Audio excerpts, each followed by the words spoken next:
Ladies and gentlemen, welcome to the very first episode of the virtual coffee at JCU Brisbane. This show is going to be all about meeting professionals, meeting experts from the education industry. We will have guests coming from the education background. We will have education agents, current students, future students. We will have government officials, all of them coming on the show to share valuable piece of advice, views and perspectives so that you as a student or anyone from the education industry can get some insights. So today on the very first episode of the virtual coffee, we've got a great lineup of guests. We've got Ian Kirkwood, who is the Associate Dean of Business at James Cook University Brisbane. We've got a star recent graduate, Parth from India. We've got a current student, Aussie from Africa, and we've got three wonderful students, wonderful future students of James Cook University Brisbane. And we're going to start off today with asking a few questions to Parth, who is the alumni. So Parth, you're going to be on screen in 5 seconds, maybe less. So Parth, how are you today? Good. How are you, Shika? Fantastic. And where are you at this moment? Are you in Australia or India or? I'm currently in India, in Mumbai with my parents. So I came back a couple of months ago. Excellent. Fantastic. So the first question for you, Parth, is that how has been your experience of studying in Australia? Where do I get started? So honestly, it has been a very fruitful experience, I would say. One of the things that I loved about studying there was the hands-on approach to everything that we learned at the uni. So you look at any assignment, pick it up, and you'll actually be able to relate it to real life experiences, or you would be able to relate it to what is going on currently in the marketplace as well. So that's kind of a marked shift from what we used to study back home here in India. It was more of a theoretical approach, and the hands-on approach along with the theory. I don't say theory is not important, but in the real world, practical experience counts. So that was one of the things that I learned while I was at JCU, or while I was in Australia, I would say rather. Right. So Fantastic. that's one of the most important things, yes. And the people, lovely people. As long as you know your boundaries, you respect their culture, you get the same respect back. So Right. fruitful experience in all ways, yes. Good point. I'm going to touch on that. I'm going to, when I get Ian on the screen, I'm going to ask him a few questions about great people and nice people. So Ian can share some views on Australians in general as well. But Parth, tell me, what was the best feature of James Cook University? Like, what did you really like about JCU Brisbane? And if you didn't like anything, you can be honest, but I'm sure there was something. Anna, there were a lot of things. A very rewarding experience, I would say. Being an alumni, I can vouch that JCU Brisbane is actually one of the most rewarding universities while you're onshore as well. Just don't look at the offshore scholarships. The onshore scholarships motivate you to study better. So that is one of the plus points, I would say. Other than that, smaller class sizes. This is one university. I've had 3 different experiences from my days in India and Australia combined. This is one university where the approach is not transactional. The professors actually make an effort to know you by the name. Yes, and the smaller class sizes make it more impactful in terms of a study experience. So that way you are able to learn a lot better. And always, as I said, the professors are all very approachable. And whatever questions you have, everything is taken care of. So that is one of the things. I would also like to briefly touch base upon the student association. I know that you've spoken about this in a lot of videos, but yes, it can be a very daunting task when you're moving abroad. So one of the things that I would encourage everyone to do is join the student association. JCU has a very good setup in place. This would help you build connections right from the start and help you settle down very quickly. And other than that, you know, every other support staff, library, and the ground support, and everyone is very helpful with whatever questions you have. Right. So more like a family atmosphere is what you actually got there. Yes. Relationship-based approach rather than just transactional, where you just go study and come back. So that was one of the good things that I experienced while I was at JCU. Yes. Awesome. So, you know, again, last question before I get Ian on the screen as well. So if you were to give a piece of advice for our future students, you know, in terms of anything, it could be about, you know, quick do's and don'ts as to what you should do in Australia or before you come to Australia. not just about JCU Brisbane. Look, this is a show about students wanting to study in Australia. So, do you have Correct. any valuable tips or expertise you want to share with not just our three fantastic students on the show, but also for the rest of them watching later? Absolutely, Shrikant. So the first thing I would say is research. A lot of it. Do a lot of research before you actually go there. Know what you want. That is the first and the Mhm. foremost thing. That will enable you to actually think on those lines and make you put you on the path to actually getting the things that you want. Apart from Right, that, I would say you need to be very good at goal setting. Not good from the onset, but yes, you need to develop that habit of setting up goals and look hmm, at avenues. So research will again help you to go through the steps and help you to achieve those goals. So that is one of right, the things. And apart from that, just keep a positive mindset. Don't right, ever get demotivated, or do not listen to other things that are the rumors or anything that goes right, around in any environment. Keep a positive right. mindset. Choose your friends wisely while you're overseas. That makes a lot of difference. And Very, very important tip. Very important tip. That one. Choose friends and project mates wisely. I would agree with that. wisely, yes.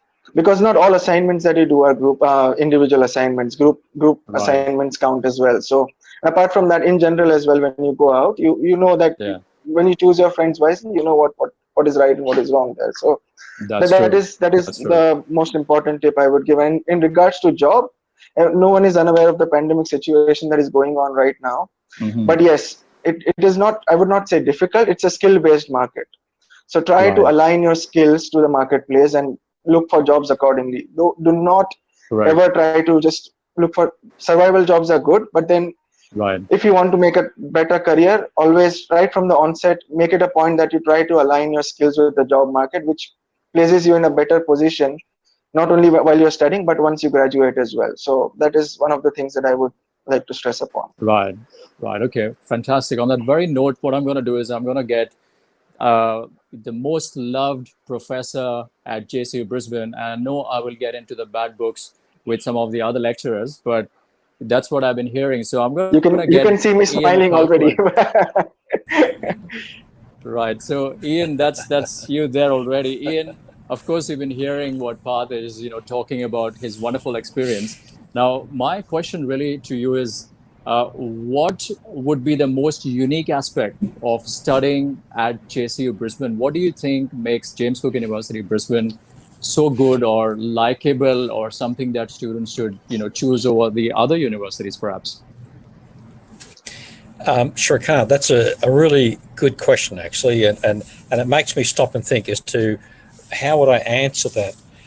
I think it starts right at the beginning, that when we're hiring lecturers, I look at resumes, but what I'm trying to find are lecturers who I believe would be the best in front of students at all times, ones with great knowledge of their subject, but also high-level practical real skills that they bring. And not only that, lecturers who actually have a passion for teaching and a passion for students. So I think that's really the starting point. And it's quite interesting because I know lots of guys wanting to become lecturers here. And mostly they talk about their academic achievements, of which are important, but they're of no relevance to me. What I'm looking for is someone who actually says, or something strikes me in their resume, that they actually love being with students, Mm, right? And yeah, they're passionate about teaching and passionate about students. And then, as Parth just said, the connections we have with students, like in small classes and outside of classes, because where I'm at my level here on level 6, the number of students who simply come up and just want to sit on the red couch, as Parth would know. Remember that, Parth? Sit on the red couch and just want to talk, whether it's about the subject or just about life in general. And I think that's something that does not happen in most universities, right? In fact, right. has never happened in my university life. Apart from James Cook, not taught, I have been a student at 5 universities around the world. And this Wow. is the first time this is the first one I've ever been to where I could actually where students could do that with lecturers. Right? So it's unique. And then what we're trying to do all the time is, when we're talking with students, is we're trying to gauge what are their skills and what kind of job or what kind of industry or whatever will they be going into when they graduate. And as Parth knows, like talking with Luke Spiller and so on, the whole concept of intrapreneurship and entrepreneurship, of starting your own business. Or if you don't start your own business, you've still got that mindset where you can actually take the entrepreneurial skill inside a company to become an intrapreneur inside a company. And so, and I've been thinking a lot about this with this whole COVID business, that when all companies come back online again, they can't come back online with just the staff that they had before, because that's not going to take them forward. They're going to need fresh young minds with this entrepreneurial, innovative kind of thinking process that we cultivate here in the MBA program, and to take that forward into a company so that the company can grow and literally stay in business. So I think that focus on outcomes and focus on truly what's of benefit for individual students is the key. Right. And you obviously touch on the very important point of sustainability in business. And are we making any departure from where we were in terms of how we teach sustainability in business? Are we making any changes in light of the COVID-19 situation? Well, the number one thing is to stay in business. Actually, staying in business is the number one point of sustainability right now. I agree. Well, if a company employed, say, 20 people before, and they're scaled back now, and they're probably going to come back in business with maybe 10 staff levels, right. 10 staff at not 20. And so the 20 people who come back, the 10 people who come back online now will know exactly how that company has operated in the past. They know the products, they know the systems and so on, but they won't necessarily know how to go forward from there. So this is where I believe the thinking process of our students comes in, whether doing MIT MBA or MPA MBA or whatever, of actually bringing in a new skill, but having a vision forward, whereas most of the other original staffing companies have got a vision backwards. Right. So when we talk about sustainability, Shrikant, don't get me wrong, global sustainability, ecological sustainability is critical. But immediately right now, helping a business to stay in business is the best form of sustainability that anyone can have. That's right. No, excellent. Those are valuable words, of course, from the master of business sustainability. And of course, we have students talking about how fantastic your lectures have been. But on that very note, of course, a lot of students have been asking, is there a way, is it a myth to think that, as an employee, you can become indispensable to the organization? With COVID-19, the best of the star performers even have been asked to, have been laid off or made redundant. But, just maybe if you want to share with us, can someone become indispensable at all to any organization? Or are there any things that, one could do to reach that stage somehow? Well, I would think yes, Shrikant. As I was saying before, that if a company's had 20 staff and now they're down to 10 staff, or whatever the number was, that they're coming back online again with a reduced staff level, and they're going to employ new people, they don't want to employ people who are the same as the old people. They want to employ new people who've got different skills, and right. Ideally the ability to multitask or to have multiple skills. Right. So that you the numbers in a company like looking at a profit and losses account, looking at the top line, which is the marketing area, as to how could the business grow through an expanded market base or an expanded customer base or expanded product line, or looking at different markets in different ways, whereas most people look at things the way they've always looked at them in the past. Right. And this is, I think, one of the big skills of actually starting in a company after a few weeks' time of understanding how the system works and whatever, and then thinking, what else? What else could this company be doing? And the last little newsletter I sent it to my own students, I've said to them, yeah, you get lots and lots of information, then you put it into a form that's like sensible and connected. But then when you actually talk with people, be wise about it.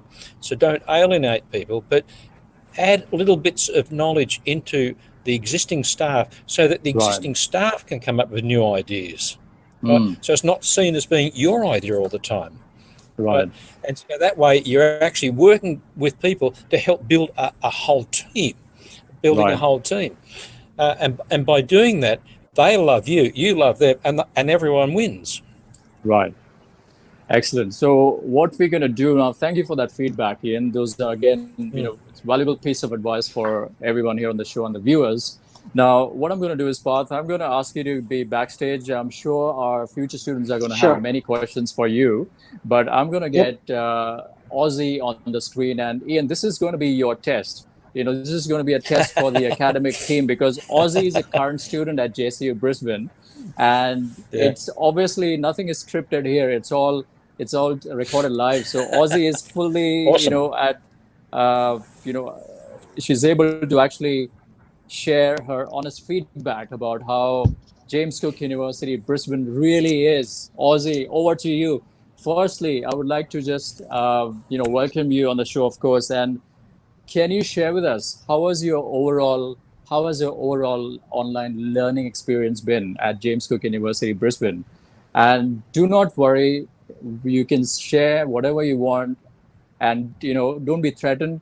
If you say something bad, I'm here to save you. So this is Ian's test, and I want to see if he passes the test or not. Ozzy, over to you. Thank you. Thank you so much, Shrikant. First, I will say that when we had to do online classes, my heart skipped a beat. I was like, oh my goodness, I have never done this before. How am I going to cope with online classes? You know, but really, I can't believe I've done one semester of online classes, and it was amazing. The lecturers were like, as if they were expecting online classes. They were fully prepared. They knew how Right, to do activities in class, and you wouldn't know it's online classes. You had right, group, sharing the attendance into groups. We come together, discuss, and right, then we get back to the lecturer. And right, not just that, it was online classes. You know, right, there's this extra thing that the lecturers did. If you miss the class, they said you were free to get in touch with them. They dropped their phone numbers, their emails. You were free to get in touch. right. And I'm sorry if I have to mention a name, Brett Vance in particular. He was always at the school in Brisbane. He said, Fantastic. come and see me anytime and discuss whatever is your problem. And I took opportunity of that. Each time I Right. had any issue, I would just go in and I'll be like, Brett, can I see you? He said, sure, give me 1 hour or give me 2 hours. And then he will attend Excellent. to whatever is my problem. I can't believe I Excellent. finished one semester online classes. Fantastic. Everything Fantastic. done. Yeah, exams done and my assessments all done. So Right. I don't think I have really missed much, except that I would like to see the friends that I made online. I would like to see them in person. Right. Excellent. Thank you for that feedback. Look, I think I'm guessing Ian was a little worried. She was pretending to send an email while you were talking. But Ian, congratulations. You got all positive feedback from Aussie. And look, I think it is all about that. I'm glad you're sharing this because we know what efforts the academic team has taken to ensure that the online learning is nearly as good as on-campus learning, and it's reflecting through the feedback we've got from the students, such as yourself. So, of course, these are tough times. You never envisaged that you would have to go online. What keeps you going, Ozzy? You look very cheerful. You're very happy about what you're doing in Australia. What keeps you going? Is there a success formula you want to share with our future students, who are on the show today? First, I would say if you want to make it as a student here, you need to focus on what you have come here to do, and that is your study. No distractions. Learn to share Right, your time. I'm not saying you wouldn't have time for yourself, but you have to know what is important. and set your priorities right. Right. And if you're having any issues or you don't understand anything, the school has different ways of attending to students. Come into the school Mm. and say, this is what my problem is. Information Right. is key. Whatever area that you think you don't understand, don't keep it to yourself.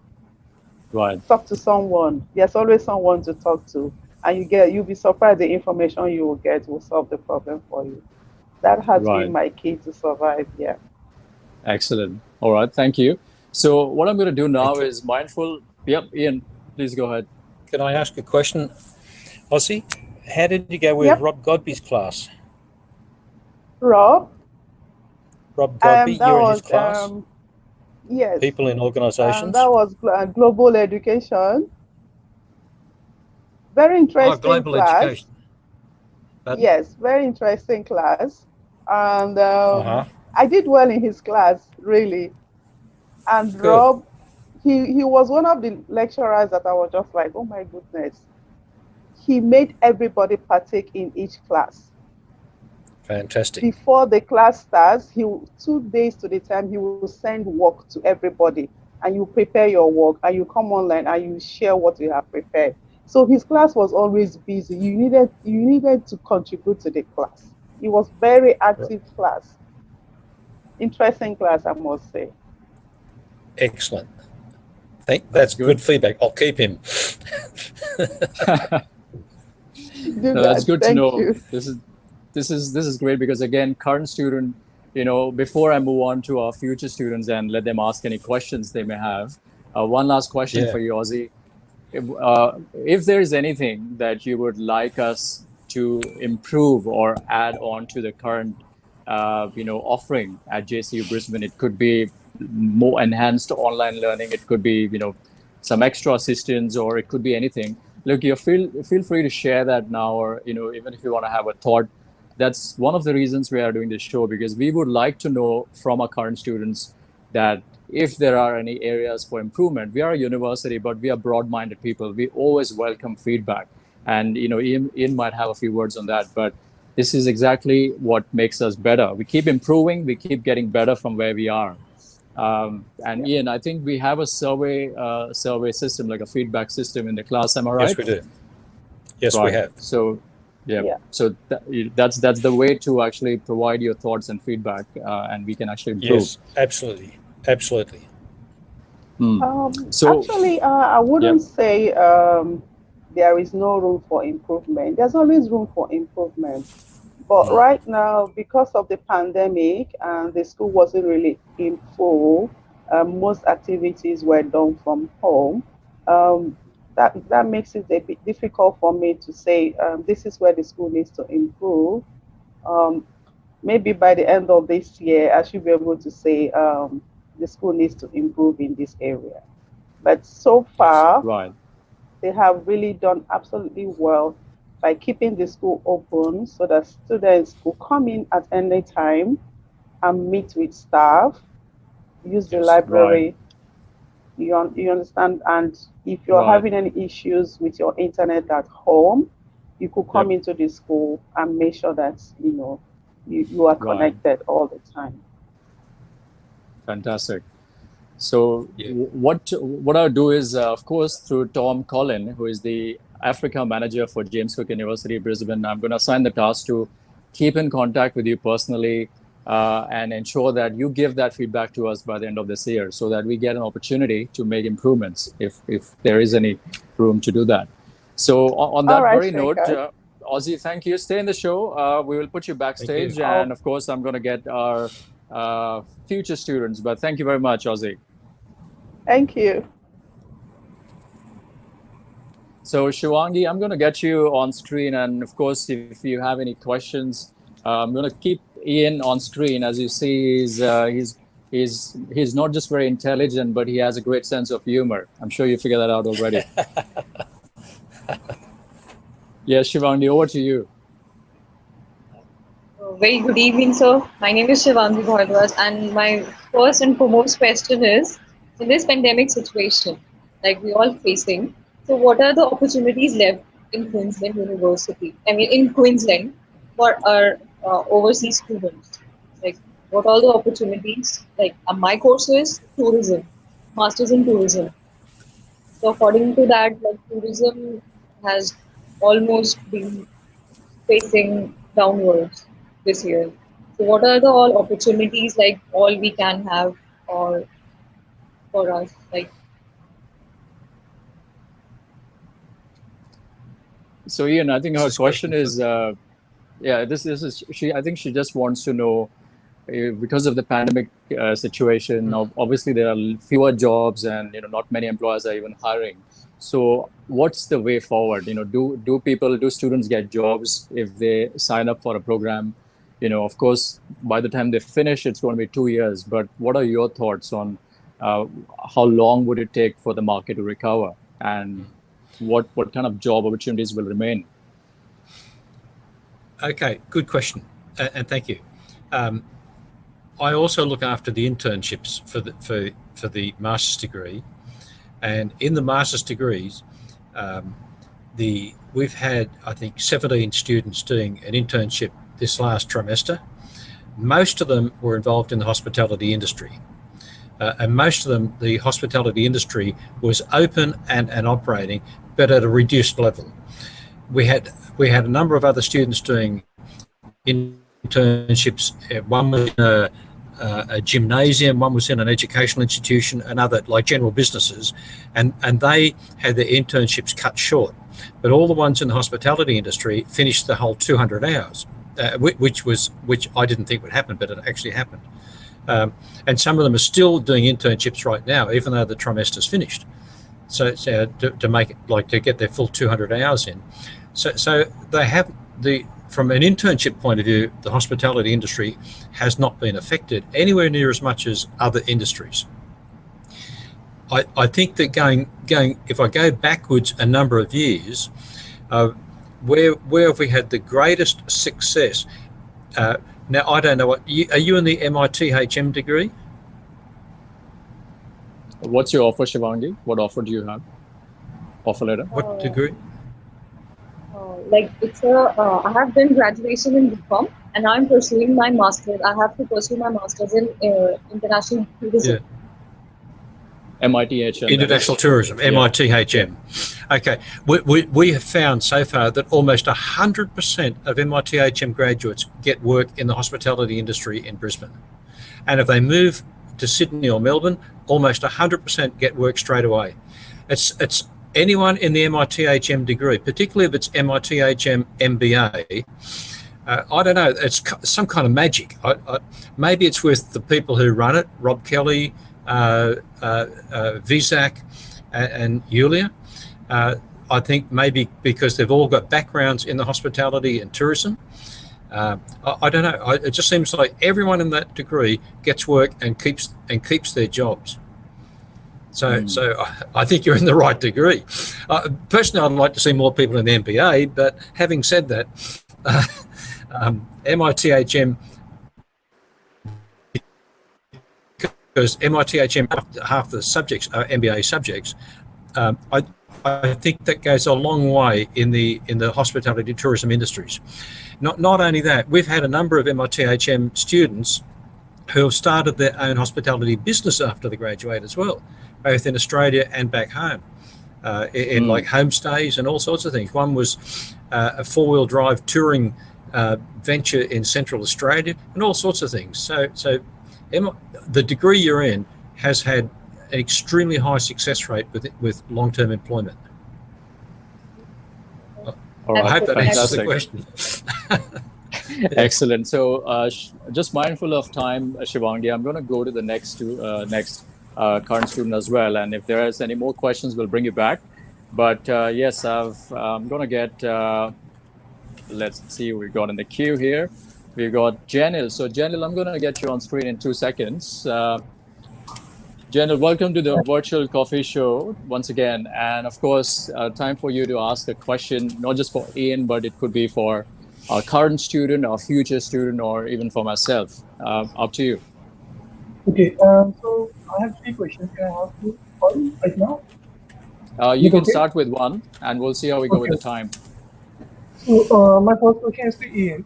So, are the online lectures conducted in which time? So, are they in afternoon time zone, or are they just recorded and can be seen anytime? So I'm sorry, I I didn't. can answer that question for you, Janil. These are going to be Australian times, but we have chosen time slots which are convenient, comfortable for Asia, Africa, as well. So they are not going to be too early in the morning in India. It will be about 9 to 10 in the morning, 9 a.m. or 10 a.m. in the morning. Yeah, you can actually Okay. go with the second question too. This for next Uh, trimester you're talking about? Sorry. The upcoming one, the July trimester. Yeah, that's right. We're making sure that I think it's something like 9 a.m. Mumbai time will be the first class. Right. Okay. Okay. All right. Thank you. And like, Well, I think what it was is 4 hours difference or 4.5 hours difference. That's correct. 4.5 hours. 4.5, yeah. So it's 1 Yeah. o'clock or 1:30 p.m. here, not 9 a.m. in India. Mm. And my second question is, like, how are teachers and students interacting in online lectures? So what is being done for that, for the interaction purpose? So I'll just repeat the question for you, Ian. So how are the teachers and students able to interact online? How is it really a good experience? Okay, it's been. I can't say what it's like. All I can say is what it's like for different lecturers. Okay. It depends on the subject and the lecturer, and the combination of those two things, as to as Ozzy was saying before with one of her lecturers, Rob Godby. I've spoken with Rob in here in on campus, and he spends hours and hours trying to work out how that he can make it interactive before the class starts. In other words, what can he actually do? Can he actually send out something to the students by email that they can actually look at and all comment on, have chats online? He then breaks them into breakout groups. And so they might be in a small breakout group of 4 or 5 or 6 students. And then they come back online again. I know that 2 or 3, or actually probably most of the lecturers have been doing similar things to that. I have not been using breakout groups myself. What I've been doing is having my PowerPoint on one screen so the students can see it, and then talking to it, and then all the time that I'm talking, they're typing rather than talking. They're actually typing comments and questions on the screen so that I can answer them as we're going along. And a couple of times now I've had a student online who's actually wanted to speak rather than just typing questions. And so he and I had a conversation for about 1.5 hours with everyone else answering like questions and answers and all that all the time for both of us. So it became like a student was a teacher and I was a teacher at the same time. And that was a really, really dynamic, stimulating class. Also, too, all the lecturers are instructed to record their classes, and most of them have done that. Not all, but most of them have. So the students can then, if they miss a class, can still see the class later on, or multiple times if they want, which actually is better than when they're in the physical classroom. And the funny thing is, in the actual classroom, a lot of students get nervous or apprehensive about asking questions. Parth Shah, who was on here before, Parth was never shy asking questions. I've got him on the screen, but well, you know what I'm Did you hear talking that? about, Parth. Did you hear Yes, that, yes, Parth? yes. Parth was one of the students who also would jump up in the middle of the class and come up and write stuff on the whiteboard. Correct, Parth? Yes. and particularly in value creation, leadership, or subjects like that. And then the interaction that you have with people like Luke Spiller. When we're talking about, I talk about entrepreneurship, Luke talks about entrepreneurship, and so on. And so even with the classes being online, they can still be dynamic and stimulating. It all depends on the class as much as the lecturer. So yeah, Right. So Good. I would not be nervous or worried about them. In fact, I think they're quite stimulating. In fact, we've even been talking about going forward. If we were back full time in the classrooms, would we still have an online presence as well? And we've been talking about this. Could we actually have a multi-mode type delivery? Some students prefer being online, and some prefer being in classrooms. So we're still looking at that one.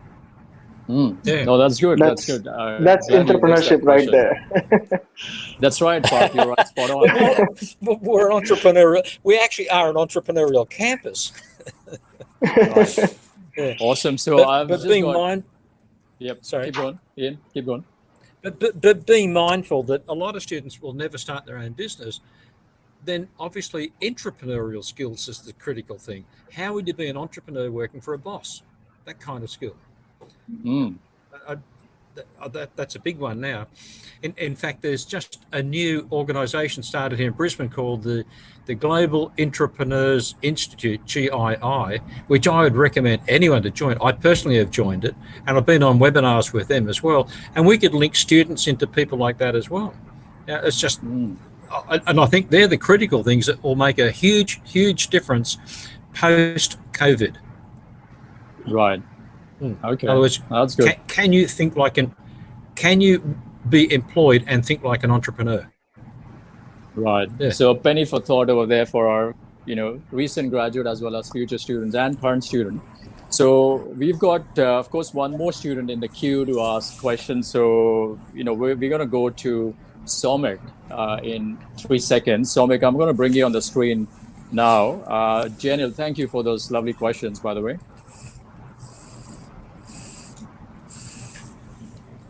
So there you go, Somik, you're on the screen. Welcome to the virtual coffee show once again. And of course, Ian's taking, what's that? Is that Red Bull or?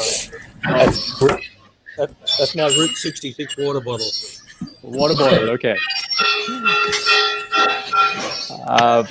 Okay, so I have got only 2 questions to ask. Number one, what is the, I have done my engineering over here in India and also work in management. Engineering in electronics and communication electronics and communication. And after that, I'm going to do management. So what is the best course which you can suggest here? Because in this Brisbane. Somik, I'm going to mute your mic. We got the question. I'm just going to mute the mic because we can hear some background sound. You can, that'll be good. Ian, yes, over to you. Okay. Right, Somik, great background. I'm also a mechanical engineer. Okay, I spent many years in the engineering world, and if you go back in history to the origin of the MBA, the MBA was originally created to convert engineers into humans.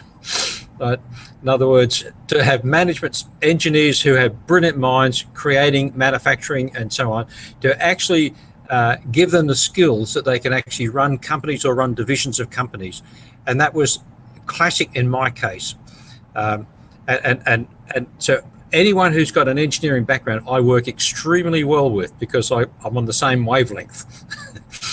Because the engineering mind actually knows how to think logically and think strategically, and that's a big skill in business. So in your case, if you've got an engineering background, I absolutely recommend the MBA in leadership more than any other degree. Fantastic. Does that make sense?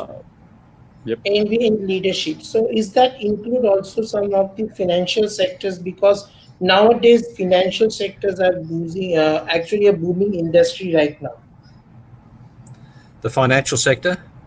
Yes. Okay. Engineering minds and finance go well together.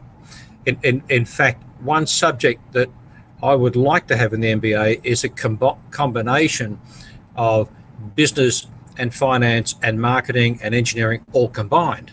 Right? Accounting and engineering are back to front, but finance and engineering are actually the same thing because it's all about logic and about finding solutions to problems.